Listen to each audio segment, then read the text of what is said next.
जय श्री कृष्ण दोस्तों। The incredible vlogger and explorer channel पर आप लोगों का स्वागत है। दोस्तों, मैं रोज आपको माघ मास की कथा का श्रवण करा रही हूँ। माघ मास हिंदू कैलेंडर का 11वां महीना होता है। यह माह हिंदू रीति रिवाज के नजरिए से सबसे शुभ एवं धार्मिक महीनों में से एक है। हिंदू पंचांग के अनुसार हर माह की पूर्णिमा से अगले नए माह की शुरुआत होती है और यह माघ का महीना इस साल 26 जनवरी से शुरू हुआ था और यह 24 फरवरी तक चलेगा। इस माह में दान, उपवास और स्नान, विशेषकर गंगा स्नान की खास महत्ता होती है। माघ के इसी विशेष माह में हरिद्वार, प्रयागराज में बड़े धार्मिक मेलों का आयोजन होता है।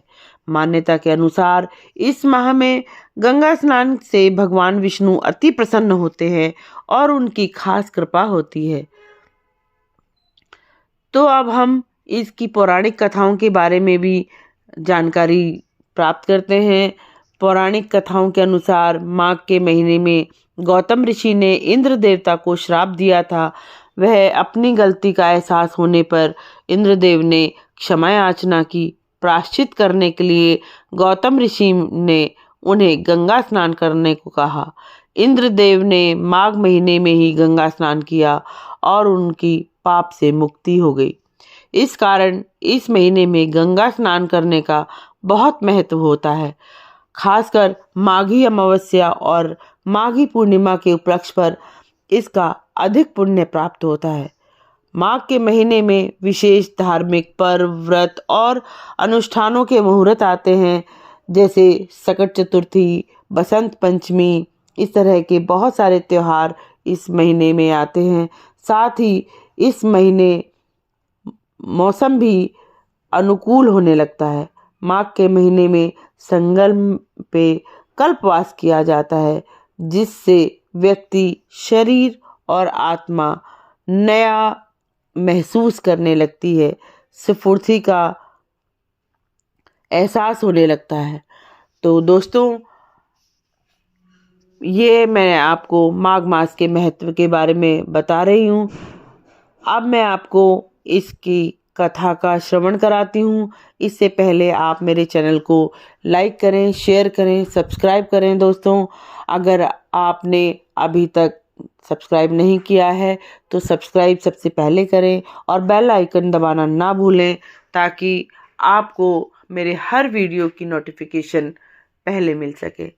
तो दोस्तों, इस कथा को आप शेयर जरूर करें, ताकि आपके साथ साथ आपके दोस्त, आपके परिवार भी इस कथा का लाभ उठा सके।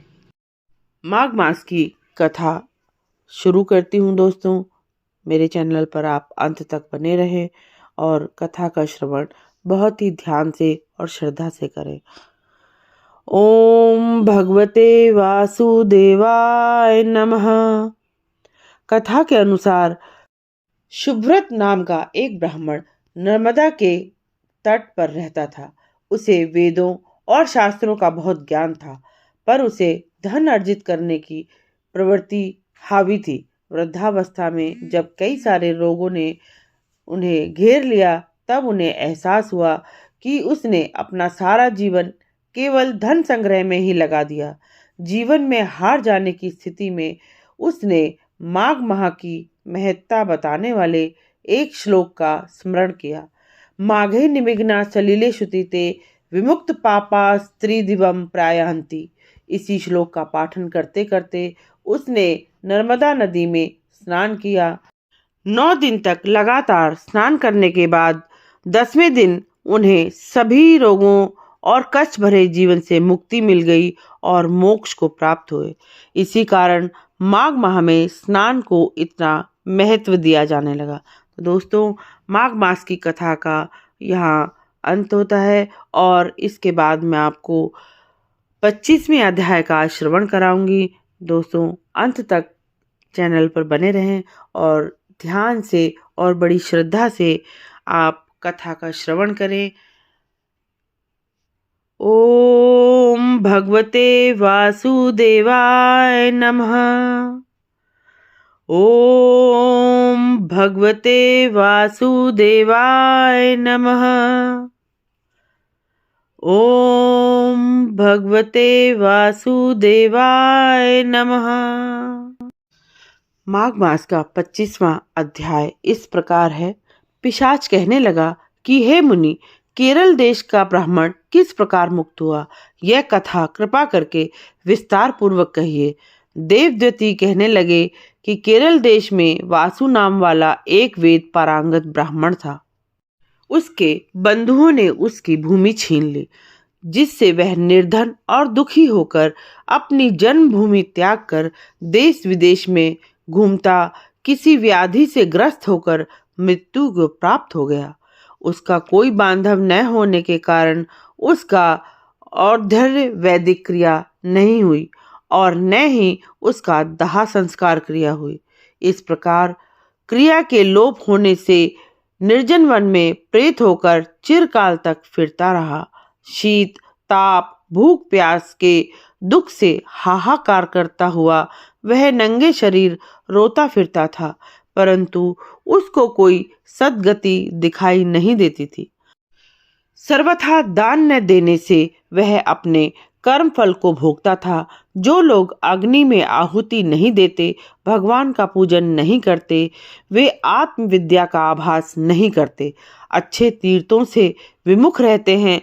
जो लोग दुखी लोगों को स्वर्ण वस्त्र तांबूल रत्न फल तथा जल नहीं देते, वह छल कपट से जीविका प्राप्त करने वाले, दूसरों तथा स्त्रियों का धन हरने वाले, पाखंडी कुटिल चोर बाल वृद्ध तथा आतुर और स्त्रियों पर निर्दयता करने वाले, आग लगाने वाले, विष देने वाले, झूठी गवाही देने वाले, कुमार्ग पर चलने वाले, माता पिता भाई बहन संतान तथा अपनी स्त्री का त्याग करने वाले, जो सब तीर्थों में दान लेते हैं, पालन करने वाले, स्वामी को त्यागने वाले, गौर तथा भूमि के चोर, वेदों की निंदा करने वाले तथा वृद्धा द्रोह करने वाले, प्राणियों की हिंसा करने वाले, देवता गुरु की निंदा करने वाले, यह सभी बारंबार प्रेत पिशाच राक्षस तथा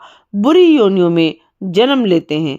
अतः बुरे कर्मों से बचकर धर्म के कार्य तथा यज्ञ दान और तप आदि करने चाहिए, क्योंकि कर्म फल अश्वमेघ मिलता है। इस प्रकार प्रेत की गति देखकर पाप कर्म कदापि नहीं करने चाहिए। ब्राह्मण कहने लगा कि इस प्रकार उस केरल ब्राह्मण ने उस पर्वत पर अधिक समय व्यतीत करके एक मार्ग में एक पथिक को देखा, जो 2 गगरियों में त्रिवेणी का जल लिए हुए था, आनंद पूर्वक भगवान के चरित्र का गान कर रहा था। प्रेत ने उसका मार्ग रोककर कहा कि तुम डरो मत, इस गगरी का जल मुझको पिलाओ, नहीं तो मैं तुम्हारे प्राण ले लूंगा। देवद्युति जी कहने लगे कि दुखी दुर्बल नंगे मुरझाए हुए तुम कौन हो, पैरों से पृथ्वी को स्पर्श न करते चलते हो। लोमेश बोले। प्रेत का यह वचन सुनकर कहने लगा कि मेरा ऐसा होने का कारण सुनो।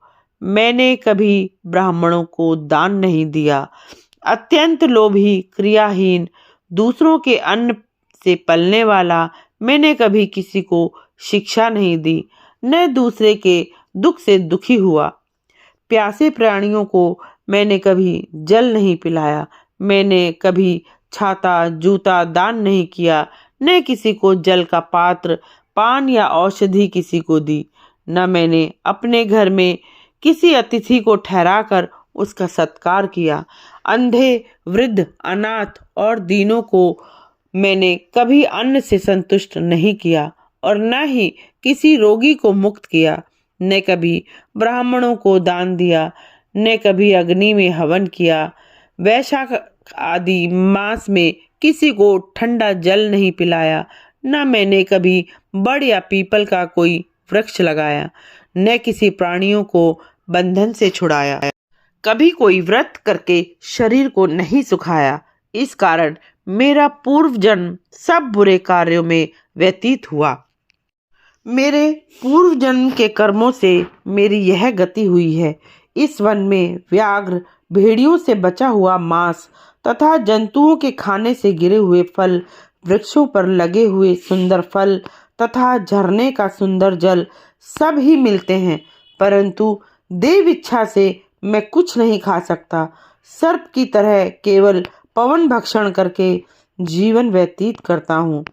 बल, बुद्धि, मंत्र, पुरुषार्थ के लाभ हानि, सुख दुख, विवाह, मृत्यु, जीवन, भोग, रोग तथा वियोग में केवल भाग्य ही कारण होता है।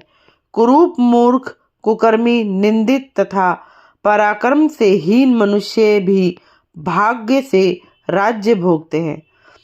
काणे, लूले, लंगड़े, नीतिहीन, निर्गुण, नपुंसक भाग्य से राज्य प्राप्त करते हैं।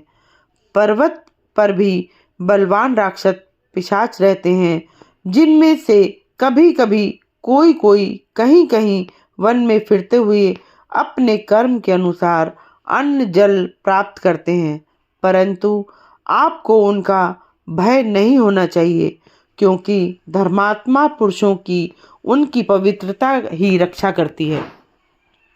ग्रह, नक्षत्र, देवता सर्वथा धर्मात्माओं की रक्षा करते हैं। यह पिशाच आप जैसे भक्त की तरफ आंख उठाकर भी नहीं देख सकते। जो नारायण भगवान की भक्ति से पवित्र रहता है, उसको प्रेत, पिशाच, पूतना कोई बाधा नहीं दे सकते। भूत, बेताल, पिशाच, गंधर्व, काकिन, शाकिन, ग्रह, रेवती, यज्ञ, मात्र ग्रह, भयंकर ग्रह, कृत्या, सर्प, कुष्ठमांड तथा दूसरे दुष्ट जंतु पवित्र वैष्णव की तरफ देख भी नहीं सकते।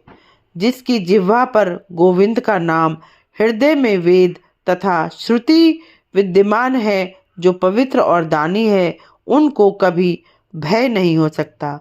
हे ब्राह्मण, इस प्रकार कर्मों का फल भोगता हुआ मैं यहाँ रहता हूँ, ऐसा सोचकर मैं शोक नहीं करता।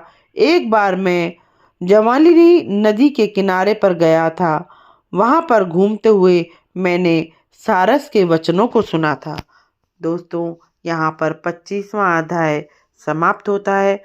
कल मैं आपको 26वें अध्याय के साथ फिर से आपको कथाओं का श्रवण कराऊंगी।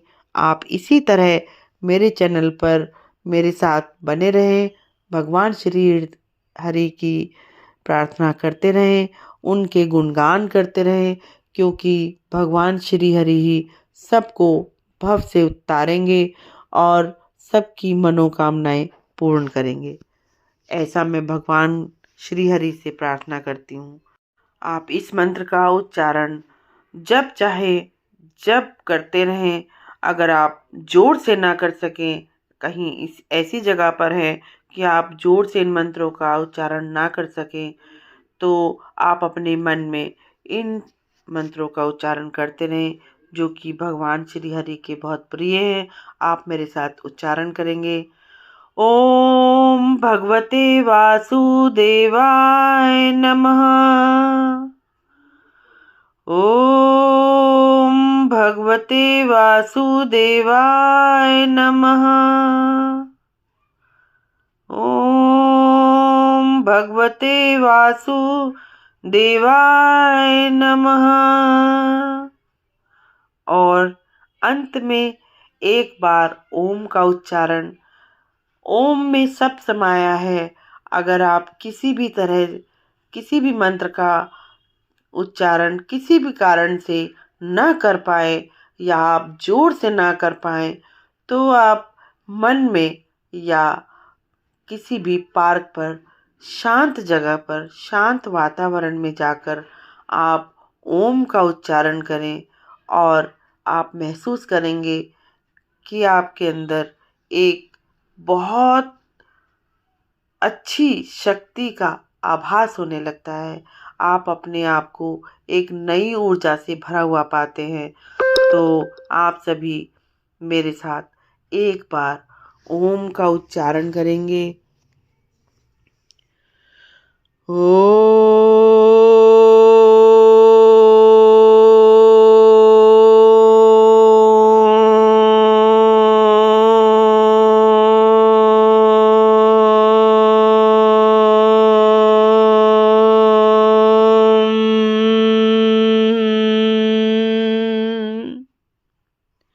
जय श्री कृष्णा दोस्तों।